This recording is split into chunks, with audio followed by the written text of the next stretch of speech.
I don't know.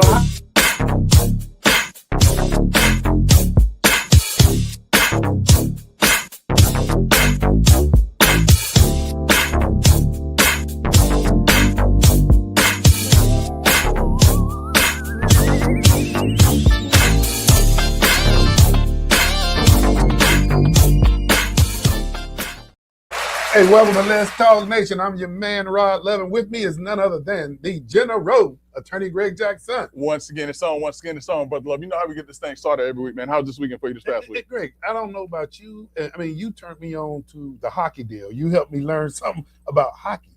But, man, have you been checking out this World Cup soccer? Listen, man, we kind of talking about this. I don't know how it is that these years have passed by that I haven't really gotten into soccer.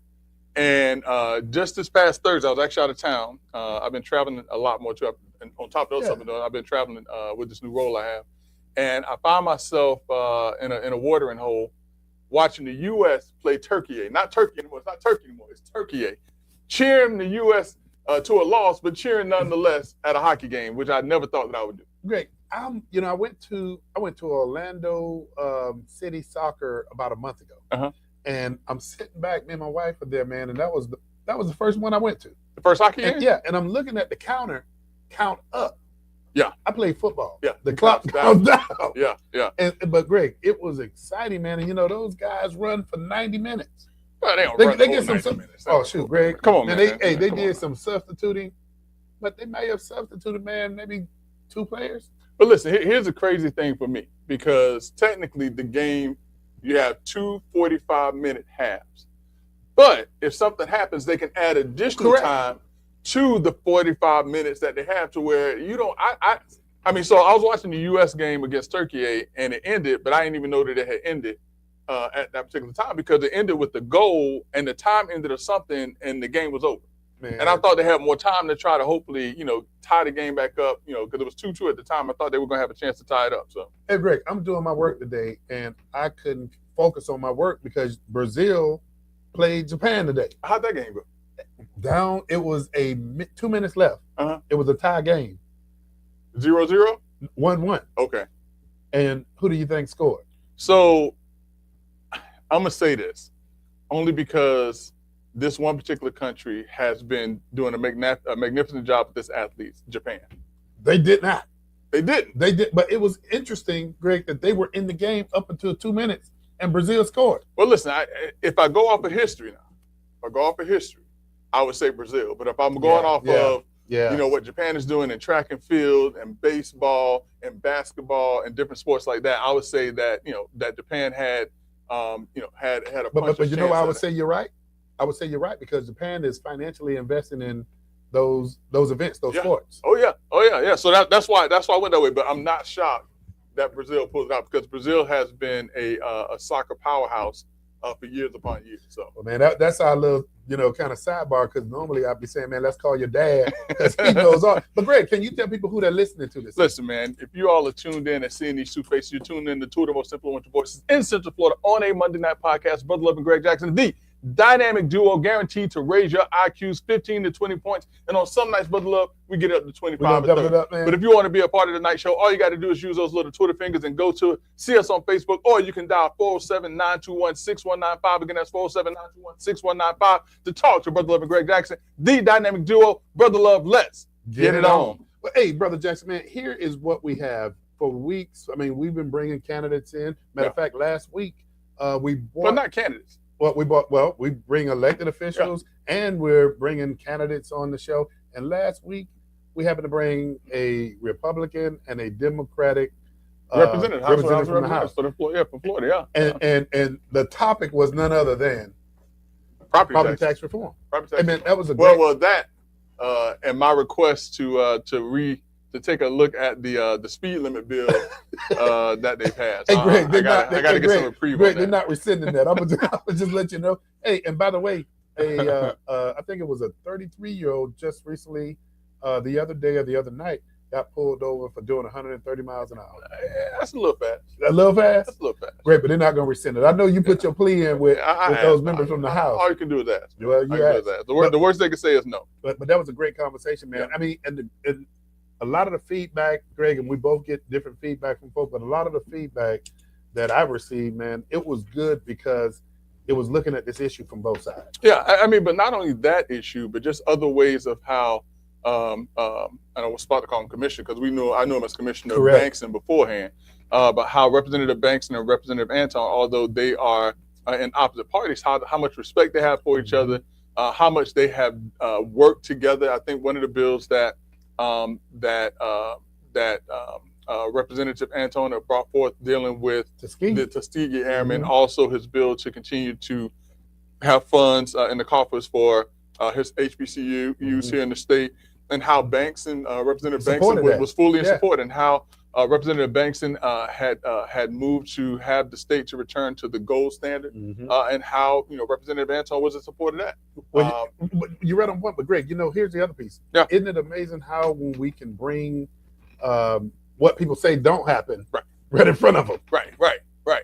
And I mean, but the big takeaway from that was the fact that although they may not necessarily agree with what's taking place with the property tax issue, they still were able to have a meaningful conversation about You're right. And I think that is what is missing in today's conversation or political conversations, is that people feel like if you disagree with someone, you can't be cordial and friendly with those individuals. Right. You still can. So well, that was definitely something that Let's Talk Nation was able to bring to people, man. Absolutely. And just to see those guys, while they could agree on the objectives, may disagree on how to get there.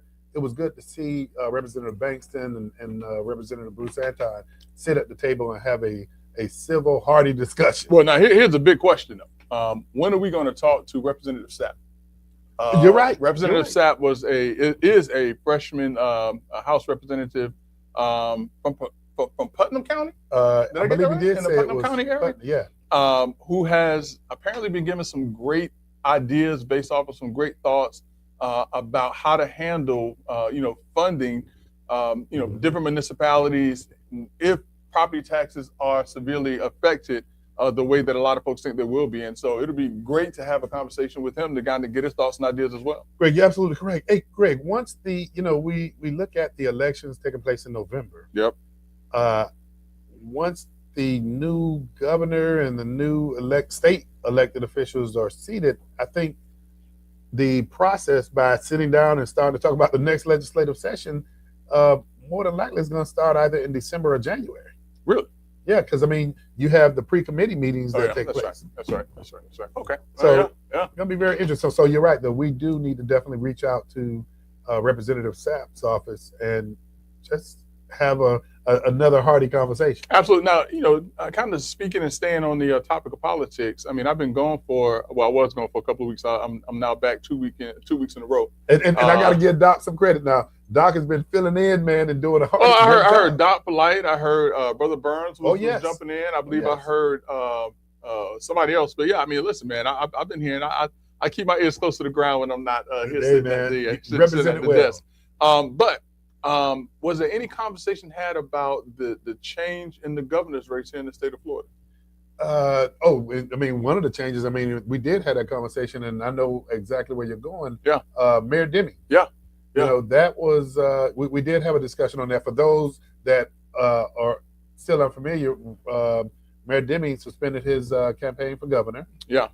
For health reasons. Well, yeah, I mean, he's focusing on his health, on his family, but the one thing that I hope was discussed and wasn't missed is to thank Mayor Deming for his years, decades of public service. He and his family, 40-some years. His wife, his kids, I believe, are firefighters and things of that nature. They have, given to this community and to this county and to the state in ways that we cannot ignore and never will ignore. And regardless of where he would have landed in the governor's race, it was great to see him step up yet again in a willingness to serve.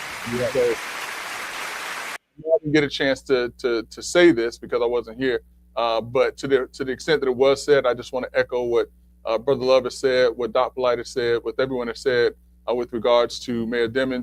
Take care of yourself, hope your health is well, enjoy your time with your family, but we really appreciate you for your service. So. Yeah, absolutely correct. And just a footnote, because Greg, I still have to commend Mayor Deming, because when he came out and made his public announcement, it also was, to me, educational from the perspective that saying to men, go get your prostate checked. You know, there's no beating around the bush. Go get your prostate checked. Check your PSAs, I believe it is, Greg. Man, we can't say any more about it. And I think, Greg, on Let's Talk Nation, we're going to be doing a special segment just from an educational standpoint. We want people to live a long life. So on that note, Greg, what else do we have? Because we have a couple of incredible guests. Oh man, listen, man, I'm looking forward to getting to talk to our guests tonight. We actually have two special guests that are going to be joining us here shortly. But we also have a young lady that I understand is running for Seminole County Commission. Yes. Ms. Santos. I don't know if she'll get a chance to talk to us, but hopefully we'll get a chance to talk to her, meet her in the very near future, and see what her campaign is like, and seeing if it's something that we can pump out there and support. So absolutely. Well, tell you what, here's what we want to do, because we want to keep this train on schedule. I know Doc has a couple of commercials ready to go, and then we'll be right back with our guests for this evening. We'll be right back.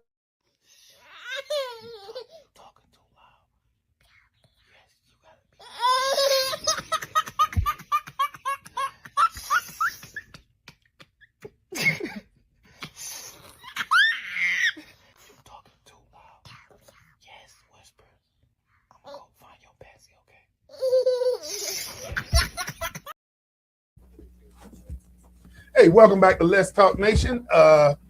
Brother Jackson. Yes, sir. I told you it was going to be exciting, right? You did tell me it was going to be exciting, man, and I am excited to be here and to have this conversation that we get ready to have with the dynamic young lady. You want to do the introductions? You want me to do the introductions? Nobody can do introductions like you, Brother Jackson, so I'm going to go ahead. But you know what? I want to do this introduction because about 2 months ago, I think it was, yes, we had a young man in the Studio B, and had a great conversation with the young man who talked to us about his time and dropping nuggets on us. Yeah, in the Supreme Court for the great state of Florida, and his contributions to helping out in the great state of Georgia when only 3 African Americans were passing the bar at a time. The reason why I'm excited about this is because a great apple doesn't fall from a great tree. And right now, Brother Lovin, and I don't want to miss nothing. So let me get my little cheat sheet, because I don't want to miss nothing. I want to do this right. I got to do this right. So beside us, in between us, we have Miss Perry, who is running for Circuit Court Judge, the 9th Judicial Circuit. And let me just tell you a little bit about Miss Perry before we get into this dynamic conversation. She brings more than 2 decades of legal, administrative, academic, and civic leadership experience. She earned both a law degree and MBA with honors. Not the regular folks, not the regular people like me. I was the regular people. She got honors from Stetson University and began her legal career in business litigation with respected Florida law firms, including Carlton Fields. So you don't know about Carlton Fields. I know about Carlton Fields. And Phelps Dunbar. Her practice has included labor, employment law, commercial litigation, insurance defense, business tort, white-collar crime, white-collar criminal defense, and public utility matters. Very diverse. She became the partner of Perry Law Group, and more importantly, Brother Love, she continues to serve because at this point she is also an adjunct professor at the Florida A&M University College of Law, one of my alma maters opened up undergrad. But we welcome to our platform, soon to be, Judge Perry. Thank you for having me. I received all of that. Thank you. Thank you for being here. And Greg, nobody does introductions like Greg. And I like how he started talking about that young man that was in the studio. That young man that was in the studio. But I cannot just kind of skirt over that. This interview is all about you. But I cannot skirt over the pedigree that you come from. There is no me. Oh, no. About him. No. And Greg, I know, stop me, man, if I go too far. I'm going to stop you about it. But you are the daughter of former Supreme Court Justice James Perry. Yes. He was in our studio a couple of months ago, and Greg had the honor and the privilege. It was an interview, but Greg turned it into a docuseries. You know how Greg did. But the nuggets that your father dropped on us. And hopefully Greg and I, Let's Talk Nation, will get the permission soon to start releasing those nuggets on social media. But we know the pedigree of which you come, and once again, we're just overjoyed that you would join us this evening. And so one of the things about Let's Talk Nation is, and Greg started this stuff. We throw balls and strikes, and I mean we make them come fast. Okay, I like it. I like it. So Greg, man, I'm gonna go ahead and pass. I mean, listen. The most logical way of starting this conversation is, why is it that you are running for circuit court judge? Well, the short answer is essentially that I am really concerned about public confidence in the system overall in general, not just the criminal justice system, but in government. Yeah. I mean, no matter what you believe, what your ideology is, everyone wakes up every day kind of feeling like this is different. Yeah. Right. We're in some different, bizarre times, and no one seems to have any level of ease about what's going to happen. And I feel like the last place you need to go and have to wonder what's going to happen to you is in the courtroom. You're right. You should know exactly what the rules are before you start to play the game. And I want to be part of a system that is consistent with the law and respects the law as written. And judges play the roles that they are supposed to play through the Constitution. Absolutely. Well, let me ask you this question. You know, judicial temperament matters deeply in public confidence. So based on your career as a litigator, administrator, professor, legal counsel, how would you describe the temperament you would bring to the bench? Well, you know what's funny about that? Everybody kind of talks about I'd be fair and even-tempered. I'd keep my patience. But what does that really mean? Like, what are we really talking about? I think temperament is a characteristic that you either have or you don't have. Yeah. And I think it boils down to whether or not you have an ego. Because when you have an ego and someone comes to you and you don't like the way they're talking, or you don't like what you're hearing, or they're not saying the things you want them to say the way you want them to say it, then all of a sudden now you're personally engaged. And I think if you do not have an ego, it is much easier to keep your temperament, to be calm and cool and collected, no matter what kind of comes at you. Yeah. So I think that I'm kind of blessed to have been born as a person that's kind of even anyway, but I also feel like I don't have an ego. Yeah. And it really take a lot to get me riled up. Matter of fact, I don't think I've ever been riled up. Okay. All right. Well, listen, one of the other things also, and this is just me personally, because I'm in a lot of courtrooms, from here to, Alachua County, to Levy County, to Orange County, all over the place. And more, I'm starting to see judges that don't necessarily have trial experience. How important is that, and what does that help you to bring to the job as a judge?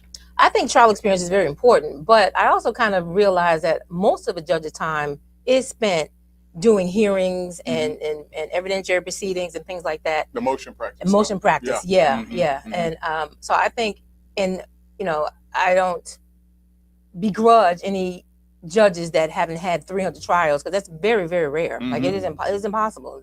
Very few. Most cases settle. What was 99% of cases settle? 85 to 90%. Yeah, and they settle right on the courthouse steps.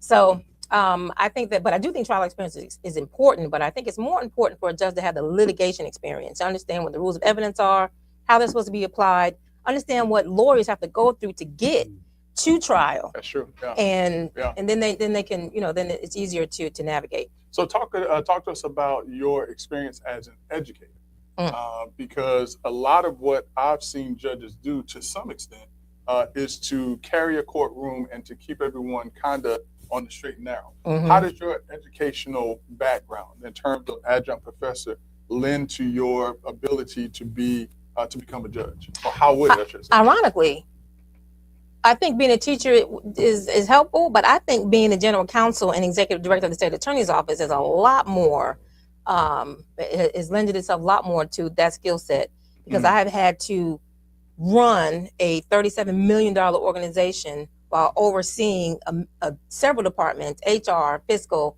IT, public records, records management, public information, compliance, legal compliance, lobbying the legislature. Like, I have so many buckets that I had to make sure were working, and nothing fell through the cracks. And I think that experience of organization at a high level management will help me manage a docket in a courtroom effectively and efficiently, because that's all I ever know how to do. That's a great point. Well, I got to tell you, just by answering that question, you done had me slash a couple of questions on my sheet. But let me jump to one so that you don't answer it in advance, because many voters don't fully understand what a circuit judge does. What would you do? What would you want the public to know about the role of a circuit court judge, and why should judicial races receive more serious attention from the community than they normally historically have received? That is a good question. That's because I am floored sometimes when I'm out here talking to people and they say to me, "You're running for judge? Oh, are you a lawyer?" They don't have any idea. They are clueless. And I say, yeah, I'm in circuit court. Oh, what is circuit court? They don't know the difference between county and circuit. Mm-hmm. And that's good, because that means they probably have never been involved in a judicial system. So that's good. But the most important role to me, in my opinion, is the judiciary. I think the judiciary is more important than the president, the vice president, any federal election, because your circuit judge is your first line of defense to people trying to violate your rights. Yeah. The first people that hear cases that come, like the redistricting map. Mm-hmm. The first challenge of that goes to the circuit court judge. That's right.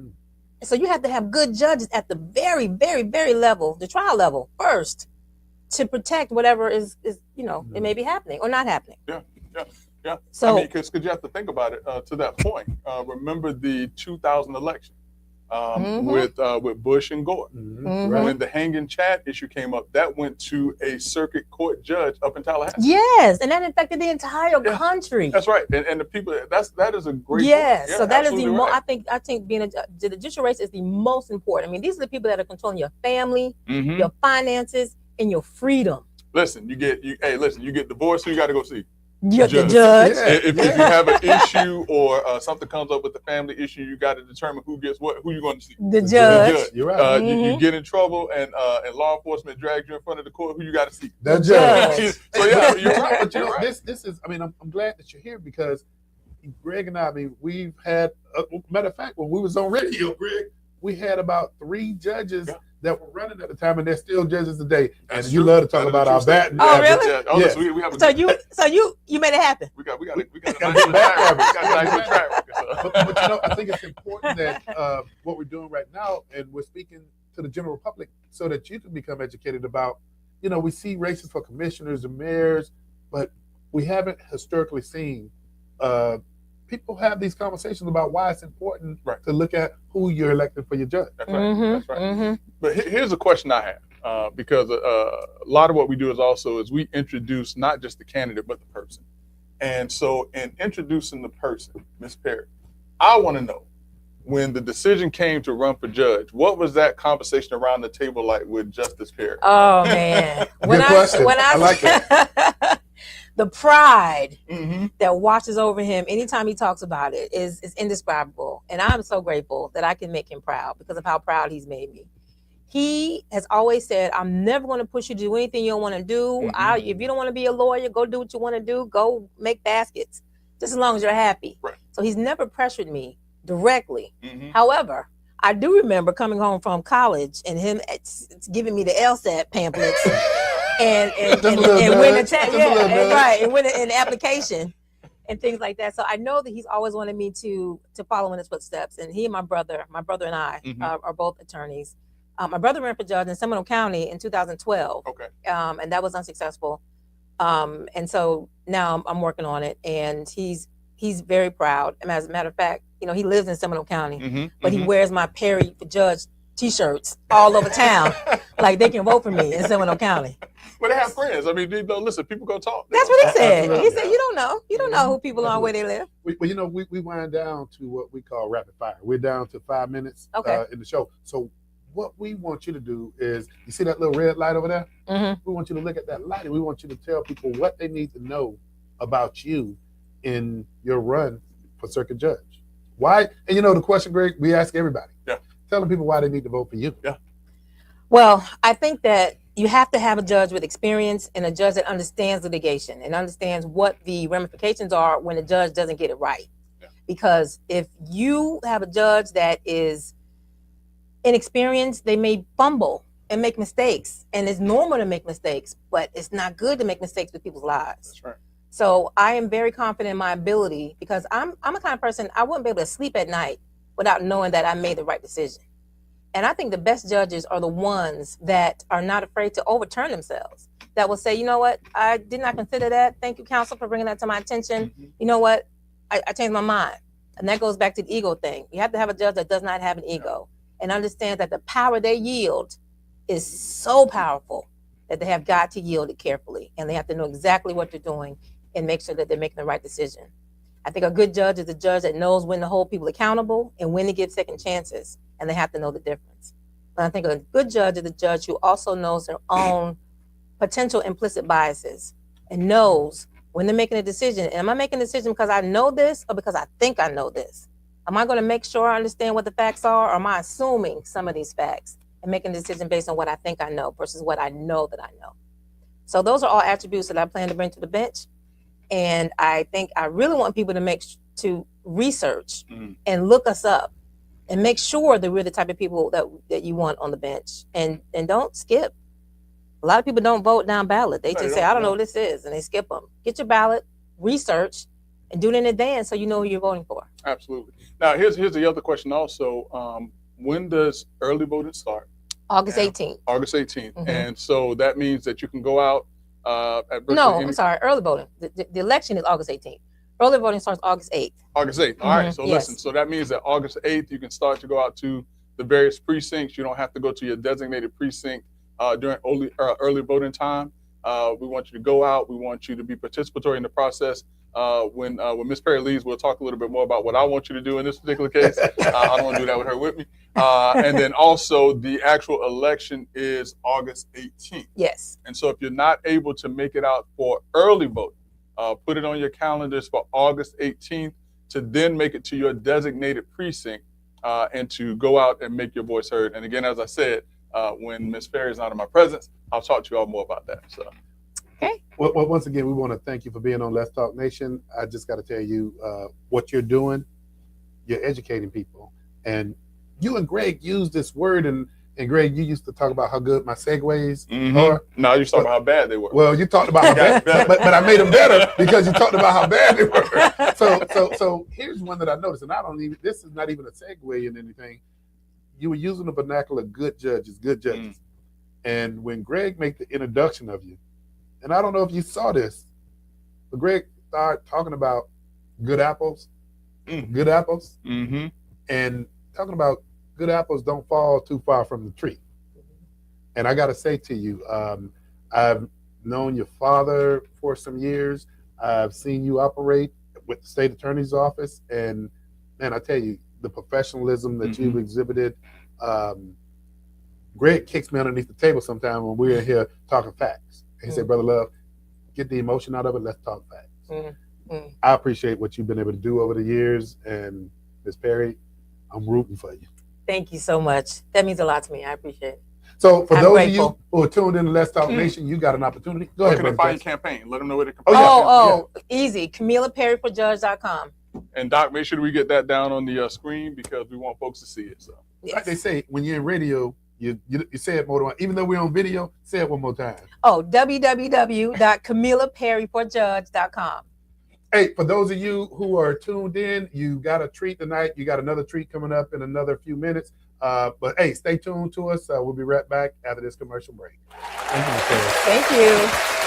That was fun. Yeah. Thank you. Joe's European Quality Auto Repair.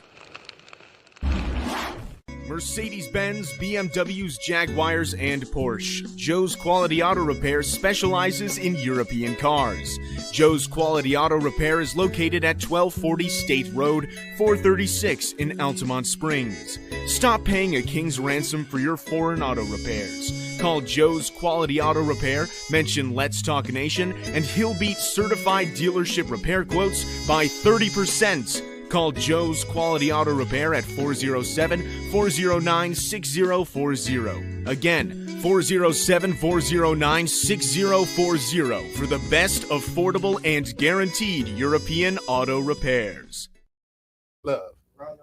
Hey, welcome back to Let's Talk Nation. Man, those of you who are tuned in, great. Man, I tell you, the candidates that are out there, man, that we're bringing on Let's Talk Nation, and the invitation is always open to well, I don't know if I want to say everybody because we just. I mean, no, it's open to everybody. I mean, it's just a matter of what they get when they get here.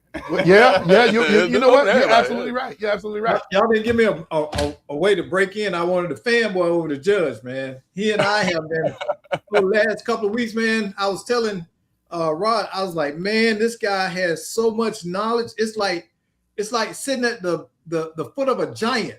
Yeah. And they just point it out. And I always admire men of that stature, and he is a giant, man. Them stories he got. I mean, when you talk about the civil rights and all of these people that he knows, and then we both knew the former mayor of Augusta, Ed McIntyre, was the first black mayor, and he knew him, and I knew him personally. So and Doc, you just jumped in there, man. We talking about Justice Perry. Yeah. Yeah. But Doc, I gotta say, you and Greg did an incredible job, man, and I look forward to the moment that we get authorization to release some of those nuggets. But the interview that Greg conducted with Justice Perry, and you facilitated it on the executive production side, man. I mean, when you listen to those different nuggets, and Doc, as you mentioned, when he took us back in time and told us what the reaction was when MLK, when it how it affected him while he was he's in the military, Doc. Remember you was talking about that? Yeah, exactly. And so that's living history. Oh yeah. And how do you not embrace living history? Well, listen, I mean, but to your point also, just imagine as enamored as we are with listening to the stories that he has to tell, the person who got to sit at his feet day in and day out, growing up as a young lady, in the person of Miss Perry, being there, hearing that, and now being able to create her own part of history, so to speak, and running for judge. Man. And you're right, because this is something I remind our buddy over there about his girls.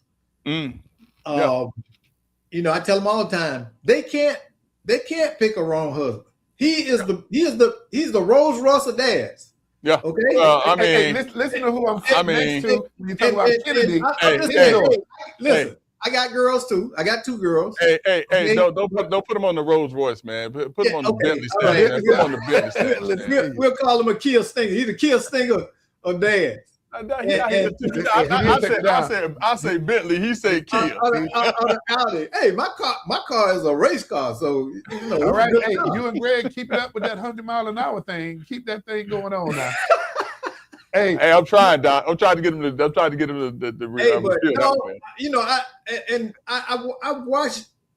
I've watched Rob with his daughters and how he pours into them. Mm-hmm. And you the same way, and it makes me think about when my girls were that age and what it means later in life in their choice and decisions. Yeah. Because when you sit at the foot of somebody that you see with a mind and a plan, and they have a framework by which they live, you don't make those stupid mistakes. Yeah. You just it's not in your DNA. Man, so anyway, we got our next guest ready to come in.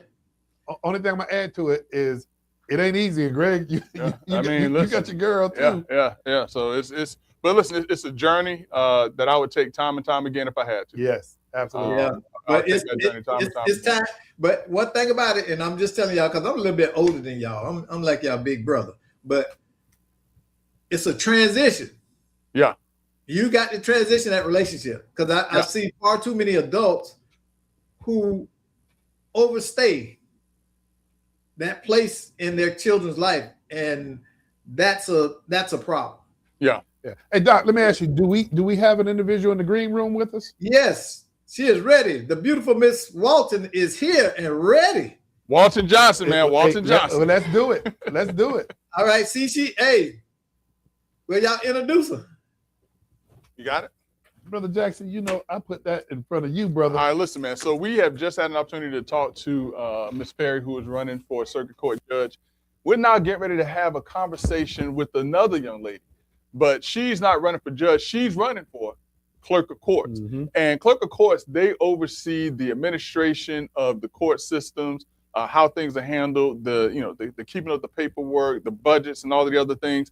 And Ms. Walton comes to us with a number of years of experience. She too is a barrister as well. So that is important, that if someone is going to be a clerk of courts, you want to make sure that they understand what lawyers have to deal with and what lawyers have to go through and deal with in that courthouse, in that courtroom, how to make our jobs easier. And case in point, when Tiffany Moore Russell, who is the current clerk of courts, when she became the clerk of courts, I could tell a difference in how things were run and how easy it was to access documents and things like that. And working in that department with that agency, along with Miss Moore Russell, I know that Miss Walton Johnson brings that same level of experience. In addition, she has served and has been involved with Orange County Government Board of Zoning Adjustments, the Florida Office of State Courts Administrators Domestic Violence Advisory Committee, multiple Florida bar committees, and several Florida Clerk of Courts and Comptrollers Association committees, including best practices, legal, and court operations. I don't want to take too much time talking about what's on this paper. I want to talk to the one, the only, the incomparable Miss Roberta Walton Johnson. Hello. Welcome to Hello. Oh my God. Thank you, gentlemen. It's so good to be here. I'm excited about this. Listen, it's good to see you. It's good to see you. So how things been going? Listen, busy, right? Campaigning is busy work. And Orange County is a large county, but we're doing our very best to get our message across, to share with as many people as we possibly can, to provide some visibility for this very important campaign. It's a very important race. It's a special election, so it was added about a little over 3 weeks ago, and it was announced that it's actually going to be held August 18th. So we're moving warp speed. So let me ask you. So finding out that you have an election that's going to be taking place in about 3 weeks. How do you get your mind ready, and how do you make that decision to say, hey, I want to run for clerk of courts? What was that decision making process like for you? So I'll be honest with you, politics is a familiar scene for me. So I did start shopping the idea. I started meeting with stakeholders. Hey, I'm hearing that the clerk is going to run for a different seat. And if that's the case, she's going to have to resign. What would that look like, right? And as you stated in my intro, I work at the agency. So, that included going to sit down with HR. Like, what would that look like for me? And so I did that for about a year, and ultimately came to the decision that, yes, I want to run. But administratively, I needed to wait for the sitting clerk to actually officially resign. Right. And so once that resignation happened, and it kind of, I'll be honest with you, it made everything make sense because she resigned on my birthday. What a present. Right. What a present, right? Yeah, now get to work. That's what she said. Happy birthday. Exactly. Now get to work. Happy birthday. Let's go. And it came with an endorsement from her, nice. frankly. So very nice. And so once she resigned, I moved forward to transition to run for clerk here in 2026. And so because I am community oriented, means I do a lot of work out here in the community.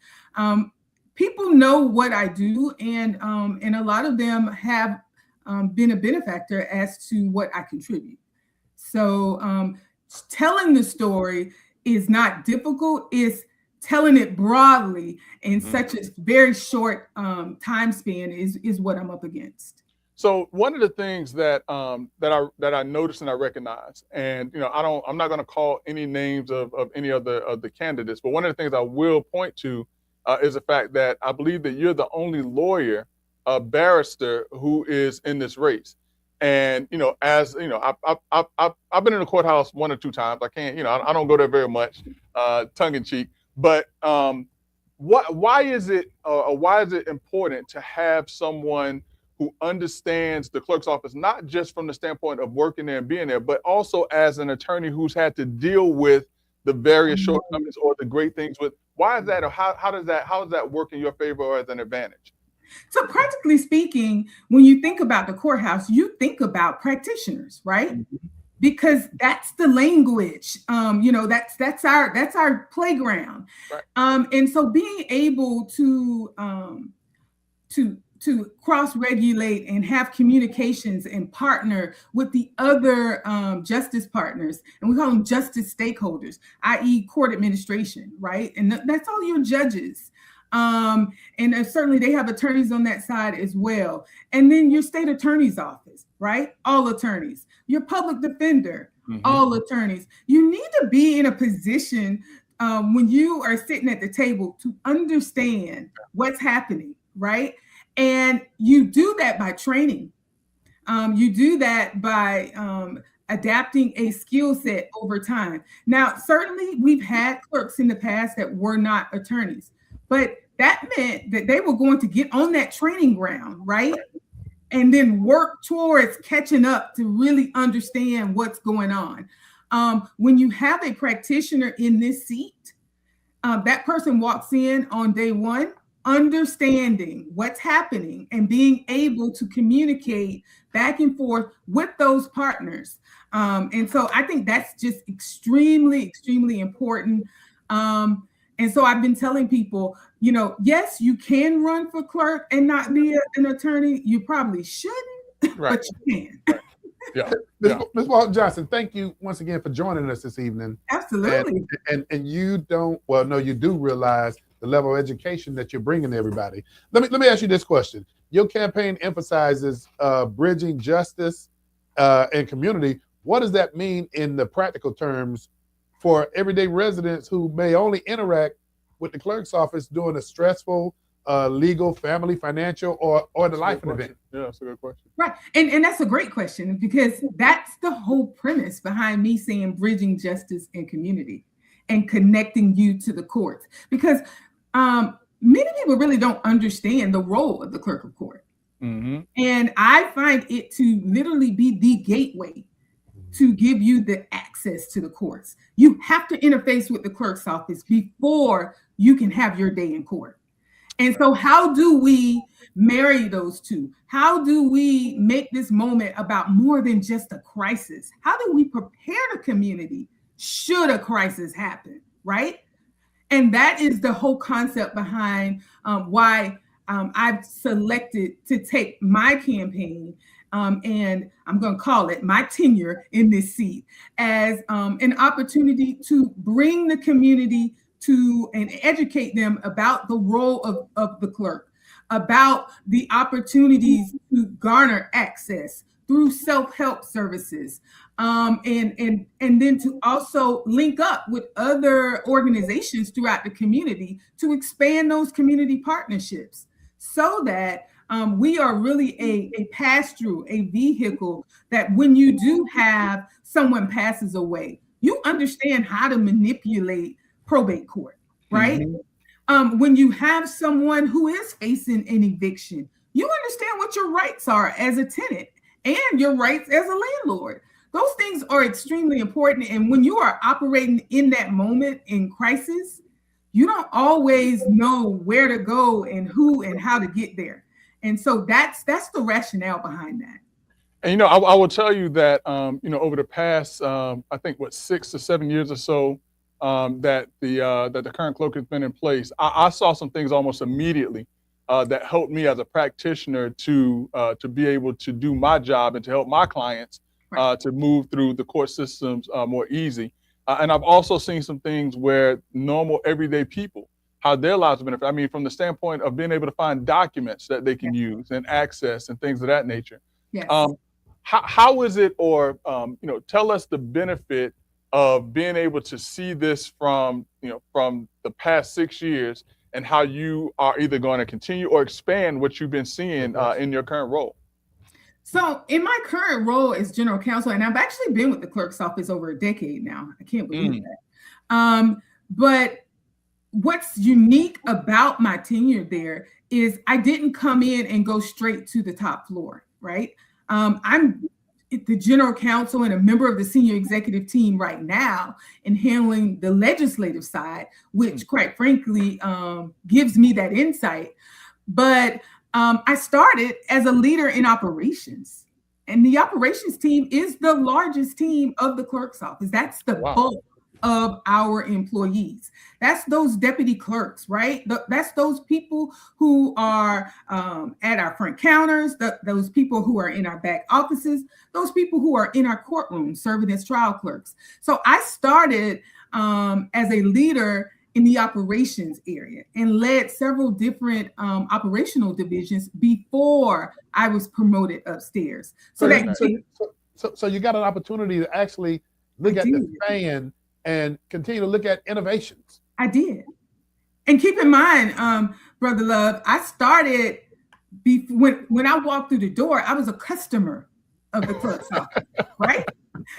And then when I joined that team, I was able to kind of spread my wings. And I walked in kind of like, yeah, I understand the clerk's office. No, I did not from behind the scenes. Wow. Right. Because now you're looking at it from a different perspective outside of, and through a different lens. And so I've been able to appreciate that. And for me, you grow and you help draft some of those best practices through that lens. Right now I serve as one of the trainers for our regional best practice team for the Florida Court Clerks and Comptrollers Association. And it's because of my insight of kind of growing within and then rising. Ms. Walton Johnson, let me say this to you. And here's something, I could throw that away. Let me say this to you, and I say this with all sincerity.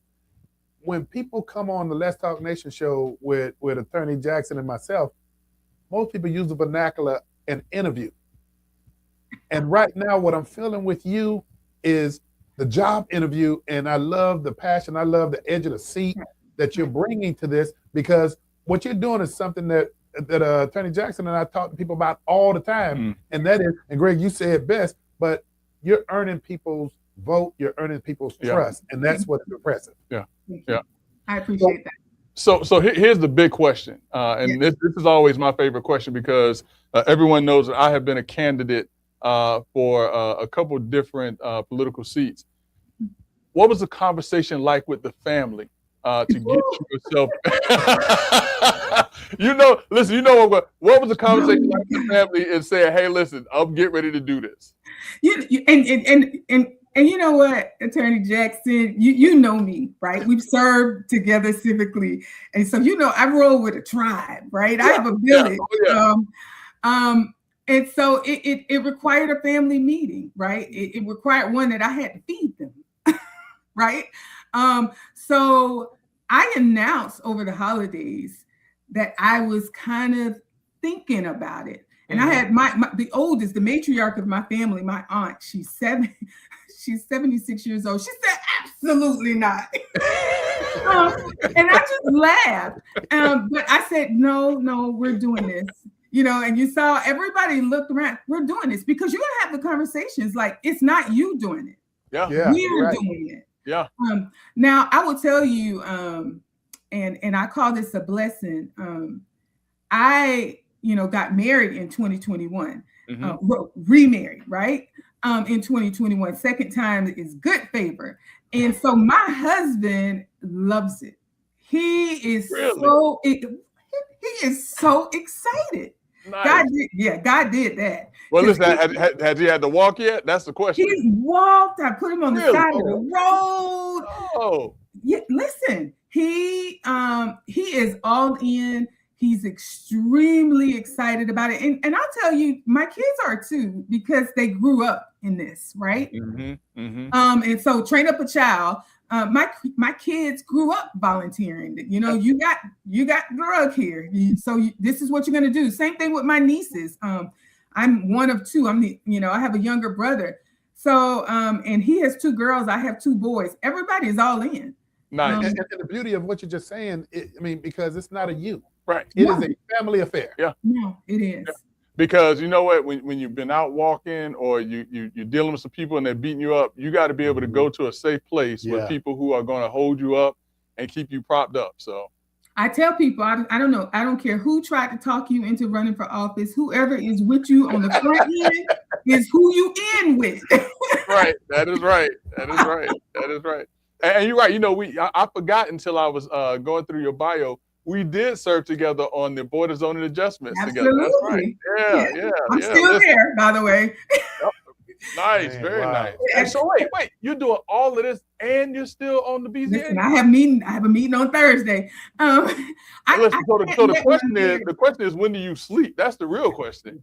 Well, you're not supposed to sleep. You're not supposed to sleep.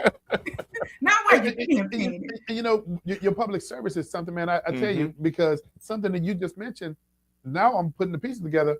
We've all served on the BZA. Yeah. Yes. And I mean, you have homework with that. Yeah. And you'll learn quickly, if you don't do your homework, you don't want to be the one sitting up there trying to figure it out on the fly. Nope. But you know what, though? You know, in the spirit of the Board of Zoning and Adjustments, and I have to give them a plug, we learned so much, right? You know, people coming to the Board of Zoning and Adjustments show me, you know, how much we need housing, right? Mm-hmm. And how, just because of how zoning is right now, we have so many families coming before trying to get special exceptions for, you know, to build onto their house because, you know, either, you know, my kid went away to college and came back and can't a full-time job and still can't afford to be on his own, or I need to move my aging parents in. So there's still I find that venue is an opportunity, you know, that I'm seeing that what can I do as the clerk to help expand those opportunities, to help keep people housed. And so, you know, one of my initiatives is an eviction diversion program, right? Oh, that's great. Right. I tell people all the time, you know, right now, you know, you can make a mistake on the criminal side and then go to a program and go through the full compliance of that program, work with the state attorney, and guess what? They'll waive it, right? Adjudication withheld, diversion accepted. Well, you get behind 1 month in your rent and somebody files an eviction. What happens? Yeah. It just sits there. And even if you made it right with the landlord, it still sits there. That's right. And that causes people harm long term because as they try to move on from it, it's still there. Well, let me tell you, as a constituent of Orange County, just having this conversation with you, and I know the audience that's tuned in, I know everybody's learned. Like you said, Brother Jackson, the IQs go up, man. That's right. That's right. But one of the things I'm going to go ahead and throw this in is that because you're on the successful track. Thank you. I want to continue to see and hear this education in the community once you fill that seat. Mm-hmm. Yes. Mm-hmm. So that's my little 2 cents. So listen, let folks know how they can find your campaign. If they want to volunteer, if they want to donate, let them know what they need to know. I absolutely will. Please go to voteroberta.com. voteroberta.com. You type it in and it will take you to my website. There you can sign up to volunteer. You can sign up for a yard sign. You can certainly donate. And I want to hear from you. Next week, we're getting ready to roll out attorneys for Roberta. And so we're going to have a list of attorneys signing in, plugging in, saying, hey, I'm with Roberta. Because we want to make sure, and it's not just about attorneys, it's also businesses and community stakeholders, because we're all in this together. Right now, it will also list my endorsements. In addition to the clerk, I'm being endorsed by our state attorney, our public defender, our property appraiser, and my senator, my representative, and several others who are saying, hey, I'm with Roberta. So please visit voteroberta.com so you can learn more about me. And certainly I hope I can have your support on August 18th. Well, listen, if people aren't, so that people aren't confused, one of the attorneys that's going to be tagging in saying, I support Roberta is going to be Greg Jackson. And I've already spoken about some plans and things that I want to do to help get Miss Roberta's message out there. And so she and I are going to be talking again soon. But I don't want folks to be confused that Greg Jackson has already said that I'm with Roberta. So I want to make that very, very clear. So, Ms. Walton Johnson, let me tell you, the education that you provided this evening, I truly believe, Greg, aside from the IQs going up, oh yeah, I think that army is building. Oh yeah, no doubt, I think that no army is doubt. building. So yeah, we have some folks that are plugged into Let's Talk Nation now. They're just like, run the name. We want to see who she is. So Doc is running that down on the bottom right now, so the folks can see Roberta.com, and they'll go there. They're gonna see how they can volunteer, donate, endorse, whatever it is they need to do from Let's Talk Nation. So. Absolutely. That's Walton great. Johnson, thank you for joining us on Let's Talk Nation this evening. And I don't have to even say good luck to you because you're blessed. Thank you so much. I appreciate you for having me. Hey, thank you. Have a good evening. Bye. Hey, Greg, you know, when we talk about rapid fire, Yeah. we have a rapid fire right now, man. The candidates for office, man, and the work that they're putting in to tell the people why. I love the question that you asked. Yeah. How was that conversation around the Listen, around that's the table? important though. That's important. I mean, you know, if they don't have family support, how are they going to make it through these tough times? You're right. I mean, because campaigning, you know, it sounds fun and all the other stuff, but people don't see the behind the scenes. And when it's you not get easy. home, when you get home late at night, when you finish an interview, you know, when you have to go and ask people to give you an opportunity to tell them about yourself.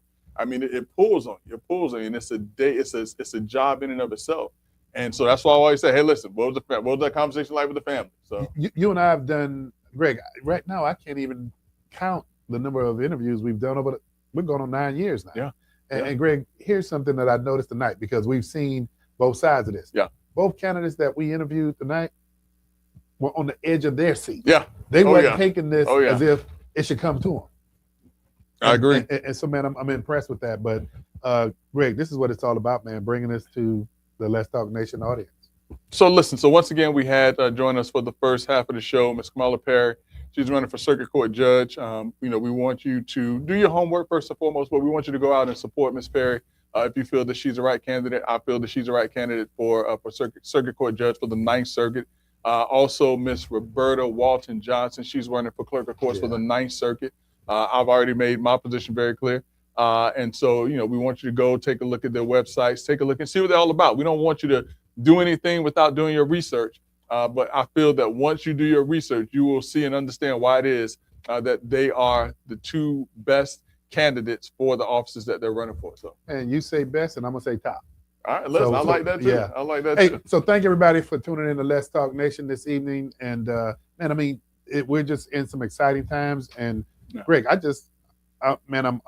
we are honored that candidates are calling us to say we want to bring our case to Let's Talk Nation. No doubt. Now, also before we got on the air tonight, I was on a phone call with the mayor of the town of Eatonville. Yeah. And so hopefully here in the near future, we'll get a chance to talk to Miss Ruthie Critton. She recently won the election for Eatonville mayor. Eatonville is the oldest chartered municipality, African-American municipality in the country. Greg, I'm hearing some great things about it already. Yeah, and listen, and so it's always important to hear the vision, the direction of the individuals who are leading that great community. And I mean, they have a great board that's over there right now. I can name them all. I can go with Councilman Mack. He is one of the council members over at the town of Eatonville. You also have Councilwoman Randolph. You also have Councilwoman Angela Thomas. You also have Councilwoman Jordan. They're all doing a great job leading the town of Eatonville. They don't always agree, but that's what politics is about. Right. It's about the debates, the hard conversations that you have to have in order to move your community forward. And I think that Eatonville is in good hands right now. Leadership matters. Leadership matters. Yeah. And by the way, we got less than 30 seconds, but Greg, I'd be remiss if I didn't mention, man, they have a city manager, man, who is hey,